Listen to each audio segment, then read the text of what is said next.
ये बताइए, जो SIT जांच के आदेश हुए हैं, चौबेपुर के थाना अध्यक्ष को लाइन हाजिर कर दिया गया है, ये आप लोग के ही दबाव में हुआ? देखिए, कल मैं माननीय DGP साहब से मैं मुलाकात किया था, परसों मैंने प्रमुख सचिव गृह और चीफ सेक्रेटरी से मुलाकात किया था इस संबंध में, क्योंकि अपने माननीय जिलाध्यक्ष जी के माध्यम से सारे इनपुट हम ले रहे थे। अपने एक प्रतिनिधि मंडल भी भेज करके सारे इनपुट हमने लेने का काम किया था और तत्पश्चात हमने प्रमुख सचिव गृह और चीफ सेक्रेटरी और DGP महोदय से मुलाकात करके हमने इसकी उच्च स्तरीय जाँच की मांग की थी।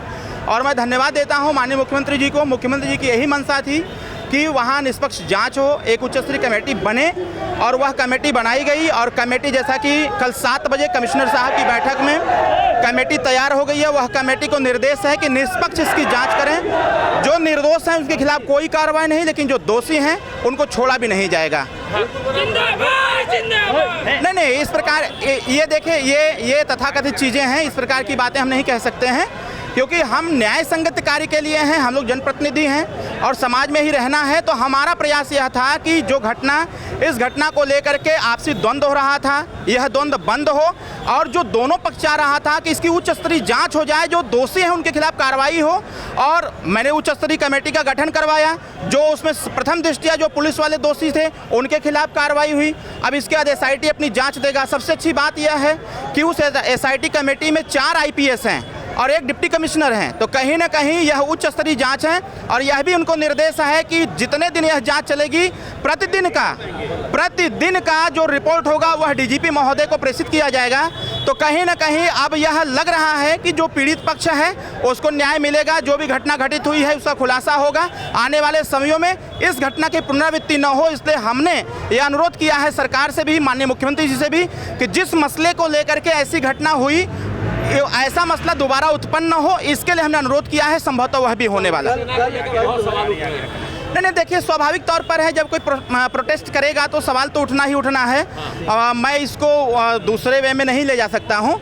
सबका अपना अपना काम है, लेकिन यह जरूर ध्यान रखना चाहिए कि घटना की तथ्यात्मक जानकारी लेकर, जैसे मैं आज आया हुआ हूँ, घटना हुई 5 तारीख को, मैं 5 को भी आ सकता था, मैं 7 को भी आ सकता था, लेकिन हमने पूरी घटना की जानकारी लिया। हम चाहते थे कि कार्रवाई हो जाए, उच्च स्तरीय कमेटी बैठ जाए, क्योंकि हम जैसे लोग जब समाज के बीच में आते हैं तो समाज को न्याय की उम्मीद जग जाती है।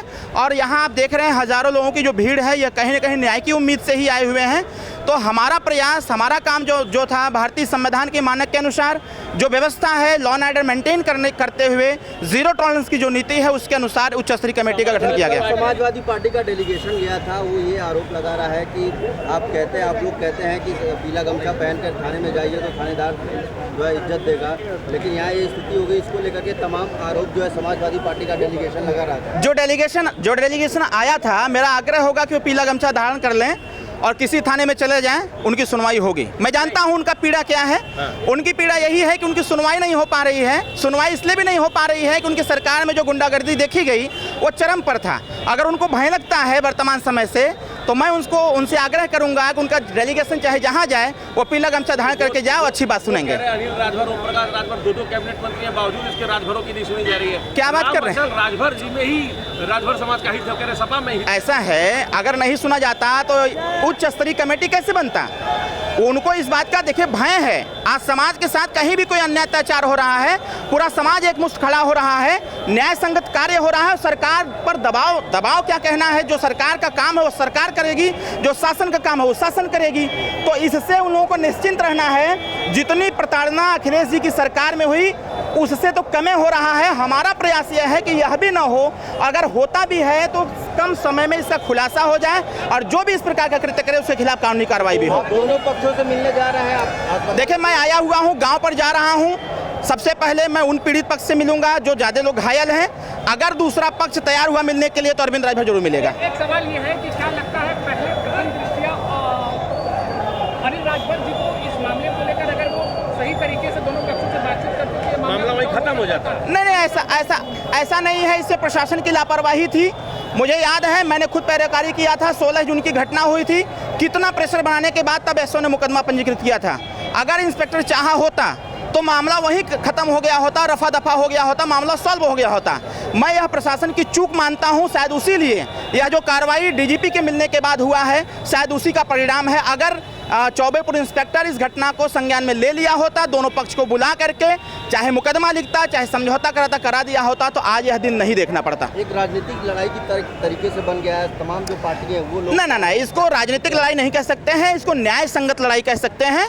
हम किसी भी व्यक्ति के साथ अन्याय नहीं होने देना चाहते, हम न्याय के लिए लड़ते हैं और भारतीय संविधान भी कहता है समता, स्वतंत्रता, बंधुत्व और न्याय के लिए हमेशा आवाज़ बुलंद करना चाहिए। डॉक्टर अरविंद राजभर न्याय के लिए आवाज़ बुलंद किया है। भूमिका की बात हो रही है, आपको क्या लगता है?